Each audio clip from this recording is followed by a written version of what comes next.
Yeah, milk is a risky food for human consumption. As a pediatrician, I see on a daily basis children suffering from conditions that are linked or associated to dairy consumption, such as eczema, acne, constipation, acid reflux, iron deficiency, anemia.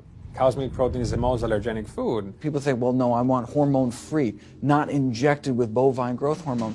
But milk is this hormonal fluid, so it's just packed with sex hormones and natural sex steroid hormones like estrogen, progesterone. In fact, doesn't matter if it's conventional milk, doesn't matter if it's organic milk. Milk without hormones, that's an oxymoron. Organic dairy has just as much saturated fat and cholesterol and galactose and all the things that you don't want as conventional dairy. Dairy products in general have a lot of other products associated with it, not the least of which is pus.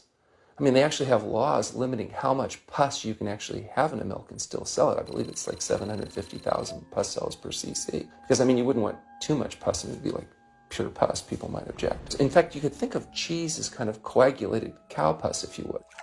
But I was always told that we need milk for strong bones. Researchers have studied bone development in kids and whether they get stress fractures and that kind of thing. And the kids who drink the most milk have zero protection. Milk does not build strong bones. Harvard researchers have looked at a large group of older women. Over an 18-year period, the milk drinkers had zero protection from fractures. So this old notion that somehow milk is going to build strong bones or protect your bones later in life, it's a myth. People that drink milk have higher rates of hip fractures, have more cancer, and live shorter lives. It turns out that countries with the highest dairy consumption also have the highest rates of osteoporosis. So clearly, drinking more milk doesn't protect your bones. Any animal protein boosts the level of IGF-1. Dairy products increases your risk for various forms of cancer, especially those related to your hormones. So breast cancer, prostate cancer, ovarian cancer. So this is not a product, even in its most pure state, you want to be consuming because it does come with risk. I found out that dairy can increase a man's chance of getting prostate cancer by 34%.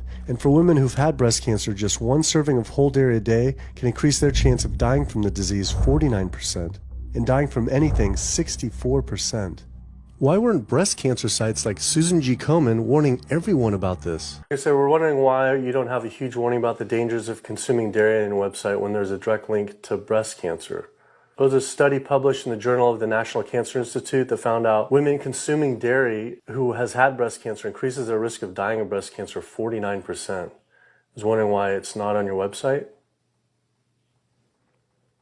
We cannot answer these types of questions. Once again, another health organization rep saying someone else would have to answer my question. They didn't want to answer my questions in person either and told us to stop filming. It turns out that the casein protein, that's the main protein in dairy products, and particularly in cheese. It breaks apart in the human digestion to create what are called casomorphins, casein-derived, morphine-like compounds that go to the brain, and they attach to the very same receptor that heroin attaches to. Don't get me wrong, they're not as strong as that, but they are strong enough to make you come back again and again and again, despite the fact that you're gaining weight, you're more unhealthy than you've ever been, but that cheese just calls out to people. Casomorphin may play a role in SIDS, and sudden infant death syndrome, may play a role in autism. This is one of the reasons why we don't want infants drinking milk from